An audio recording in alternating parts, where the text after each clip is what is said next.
Da jeg var ganske ung i de nu gamle hensvundne dage, kaldte man mig Nordens digterkonge og en fornyer af vores sprog.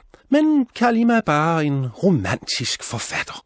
Jeg har skrevet så meget, både skuespil og digte ud fra mine følelser og fantasi, og måske kender I mit mest berømte digt, Guldhornene, der er fra mit ungdomsværk Digte fra 1802. Der er et yndigt land, det står med brede bøger, nær salten Østerstrand, nær salten Østerstrand.